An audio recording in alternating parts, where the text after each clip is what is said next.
May I commence by thanking the isolated Chief Justice and the judges of the Supreme Court for their kind invitation to me to present this address. And I thank the Law Society of Tasmania in anticipation for their generous hospitality planned for this evening. Thank you also to the Reverend Christopher Waterhouse for his support, and you'll find traces of one of the themes of my address through the readings that we've already heard. It was nice to be welcomed by Christopher here today at St David's in his new ecclesial home. We still miss him at St James, King Street in Sydney. The last time I was here at St David's for a service was for my very good friend and law school classmate, Wendy Shoebridge. She later became Wendy Cooper after she married another friend and classmate, Dean Cooper. I was here in 1978 for Wendy's marriage to Peter Shoebridge, and I returned over 30 years later for her memorial service. Wendy had to face an unspeakable tragedy when she lost her 4 daughters and her former husband in one event. There was a funeral for 5 at Wendy's insistence. And while I'm mentioning departed friends from my law school days, the late Col Brown was a good friend and mentor of mine during those days. And of course, the late John Cable QC's star flamed out far too quickly. I will start with a story and a picture. Here is the story. It is one that has been nearly 50 years overdue. It was 1973. I was in my last year of law here at the then newly constructed law school down at the Sandy Bay campus. I did not know what I wanted to do next. Did I want to do more study? Did I want to undertake the then 2-year process of becoming a lawyer in Tasmania? At the same time, my father was dying from the cancer that eventually claimed him that August. It was a crossroads in my life, and I did not handle it well. I internalised it and became depressed. Not only that, I distracted myself with anything but work. I stopped studying, including commencing the important long essays which would be part of my final assessments. I had taken one sensible step. I had put my name forward for the Rhodes Scholarship. When, some weeks later, I was awarded that scholarship, I was confronted by the reality that I had done nothing towards my assignments. I had no hope of getting them in on time. Everyone was congratulating me, but no one knew how far behind I was. So, I had no choice but to approach the law school to plead for significant extensions for the assignments. The law school generously granted those extensions. I submitted the assignments, completed my degree, and went off to Oxford. I tell this story for 2 reasons. One is that I have never publicly acknowledged that clemency by the law school. It set me up for the rest of my life. I now thank them, and I am pleased to see that the current acting dean is here today. And I note that one of the then members of staff, the Reverend Michael Tate, was a predecessor in delivering this address. The second reason for the story is to introduce one branch of my topic. Now, here is the picture I promised. We've all seen it. The photograph of a person meditating on a beach. It is usually a woman, and her eyes are closed, and she has a very slight smile. She sits cross-legged with an open hand on each knee, and both her thumbs and forefingers are in gentle communion. The weather is perfect. It is probably sunset or sunrise, breaking over the ocean behind her. It might be advertising a beauty product, a wellness resort, or what we can do when we have retired and the labour market is behind us. What's wrong with this picture? Well, a good deal. And that introduces the second branch of my topic. Let me now unpack these opening remarks and offer you something to think about over the weekend. I'm going to talk about caring for our own mental health and about developing a practice of meditation, stillness, or self-awareness. They were all mentioned in some sense or another in those readings. I want to give you insights into these from my own life experience. Let's start with mental health. Yes, we've all heard it before. We can't really avoid the topic. Unlike 1973, it is very much part of the public discourse. And now it is not unusual for public figures to make disclosures about their own mental health. The contact numbers for Lifeline and Beyond Blue are a regular part of our television consumption. Dr. Natasha Moore, in a recent contribution to the Jesuit online journal Eureka Street, said, "It's been growing like a refrain, like a consensus these past few months. Almost everyone I talk to tells the same story of feeling overwhelmed, of not quite coping, or nowhere near coping. All of us telling ourselves that the current circumstances are an exception, that things will ease off, surely." What about our own profession? The Law Council of Australia, in its policy agenda, has a mental health and wellbeing portal designed to provide a centralised source of information about mental health for the legal profession. It lists all of its constituent bodies' support mechanisms. The Law Society of Tasmania offers law care, along with a variety of lunchtime wellbeing sessions, including walking groups and meditation. It has formed a wellbeing committee. It's about balance, wisely says the Tasmanian Law Society. Now, some of you will be over all this emphasis on mental health, stress and pressure you have faced, but periods of worrying, depression or anxiety have not accompanied them. But there will be others of you whose reaction to issues in personal relationships or professional mistakes, disappointments or failures has an impact on your view of yourself and your outlook on life. You will know what I mean when I speak of a life tinged with a depression and anxiety that will come and go. I speak as someone who has had a busy and successful professional career, interspersed with periods of anxiety and depression. I haven't missed one day off work, thanks to regular psychiatric, psychological and pharmaceutical intervention. I'm not bragging or crowing about that. It's just been part of my life.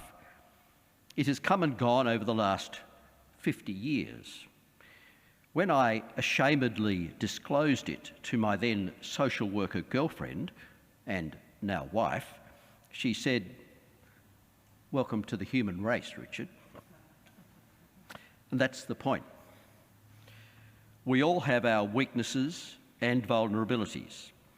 Those of us here are, or have been, in a profession full of trials, literally, and of right and wrong answers. We might give advice that turns out to be wrong because we have overlooked a case or a statute. We might deliver a judgment or a sentence that is very publicly taken apart on appeal or by the press, with our claimed errors and wrong thinking exposed. Thoroughness and precision are valued attributes. There are plenty of other members of our profession, judges and fellow lawyers, whose thoroughness and application seem to us to outstrip ours. We look sideways and compare ourselves. A pandemic has brought changes in our established work practices that we may not welcome. Those responsible for us say to take care of ourselves, but we can fall back into just working harder. So, If you are overreacting and getting yourself into a hole, your partner will tell you, perhaps a friend, or you're finding that alcohol is medicating more than relaxing, then get some help. It might be the perspective provided by a good therapist or medication, which helps to stabilise your mood.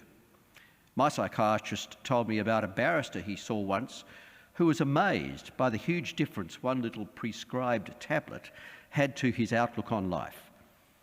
Therapy gives you perspective and context. You see yourself in your predicament in a more realistic way. You have options and outlooks that you had not seen before. It provides an opportunity to get on with your real life rather than your imagined life. It offers hope and a way ahead. Yes, you'll have to wait for your first appointment, and you may have to change therapists if the first one doesn't suit, but persevere. It is worth it for you and for those with whom you share your life.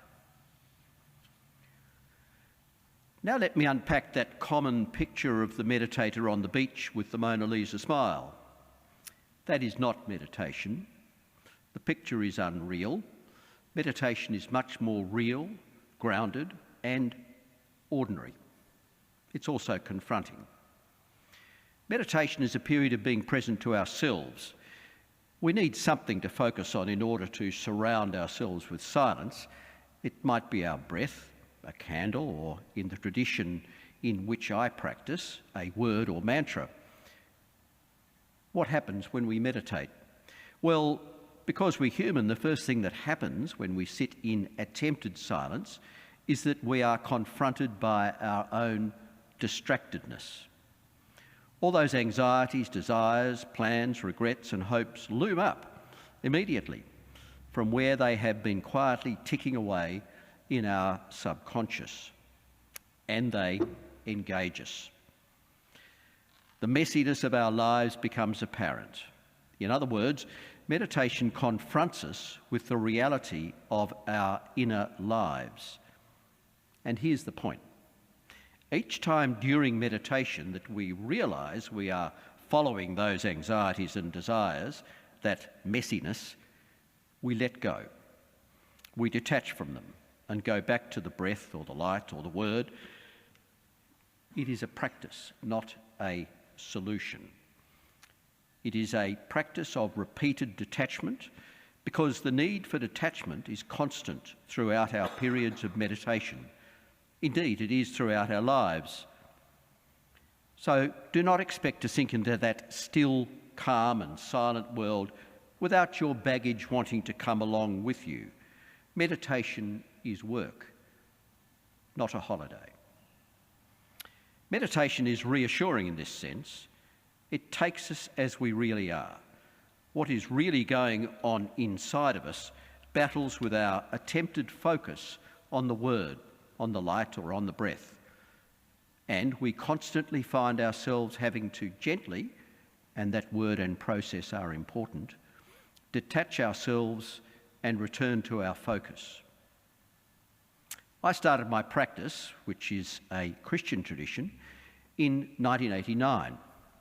I was still in private practice at the New South Wales Bar.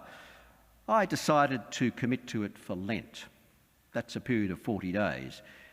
We lawyers are all used to early morning starts. It wasn't easy to come into chambers at 6:30 or 7, carrying all those anxieties about the day ahead in court, and to just sit with my mantra for 20 minutes, first up. It was counterintuitive, but it gradually took root in my life and became an established early morning practice over the remainder of my professional life. And here is the other point. You persevere. You don't give up. You stay there for the 20 or 30 minutes of meditation. Then you get up and go about the rest of your day or your evening. If you do start a practice of meditation, and I encourage you to do so, give it at least 6 weeks, but 3 or 4 months is better. Don't give up after the weekend meditation class or after a few days because it's not working. Meditation is a practice you have to learn. and it needs time for it to become a practice. After 3 or 4 months of having a practice of meditation in your life, you'll begin to notice its effects, perhaps incidentally at first, maybe through someone else's remark. Meditation also gives you perspective and puts your life into context. You are constantly letting go of what is preoccupying you most, and ditch the image of the person on the beach, depicted as attaining enlightenment. Let meditation do its work on the real you. So, find a technique that suits you, start doing it regularly, and keep doing it. Finally, because I'm in a cathedral, and this is a service of prayer, I will say something about meditation and prayer. I'm a practicing Christian, and meditation is an important, but not the only, part of my daily prayer. How can that be? Surely it's a practice from Eastern religions rather than the Abrahamic tradition that we Christians share with our Jewish and Muslim sisters and brothers. The meditation I practice emerged in the late 20th century. A young Englishman started to meditate when working for the British colonial service in the East. He met a Hindu monk whom he learned from. Some years later, John Main became a Benedictine monk, and he discovered a long-standing Western Christian tradition of this form of silent prayer. It is in that tradition that I meditate. When I sit to meditate twice a day, I do so because I am Christian. The stillness and silence I attempt to attain is time given to God. The psalmist said in this morning, "Be still and know that I am God." It becomes a time of solitude and refreshment with God, just as we heard this morning that Jesus needed and took. The Reverend Sarah Batchelard of Benedictus, the Reverend Dr. Sarah Batchelard from Benedictus Contemplative Church in Canberra, describes it thus in her little book, Experiencing God in a Time of Crisis. Dr. Batchelard writes, "How is the experience of God who addresses or calls us, who is difficult to recognise and who gives us identity as a function of our response, how is the experience of this God related to contemplative practice? Contemplation is a practice of becoming still enough, silent enough, open enough to hear the voice of God. It is a practice of readiness and expectancy. Here I am is the expression of the contemplative stance, open, receptive, and listening. It is a practice not of perfection, which none of us can attain, but of faithfulness. Like other Christian practices, I do it in response to God's call to me to put aside my own preoccupation and priorities and to focus my attention elsewhere. God knows not to look to me for perfection, but for faithfulness and mercy, including to myself. To conclude, if you're finding that you're overly stressed and anxious, losing sleep, or waking early with a thump of your heart, do yourself a favour and get some help from a professional. You don't have to live in private agony. And if you are so inclined, find yourself a daily practice of silence and stillness. It's quite compatible with a busy professional life, and in either case, you need to persevere.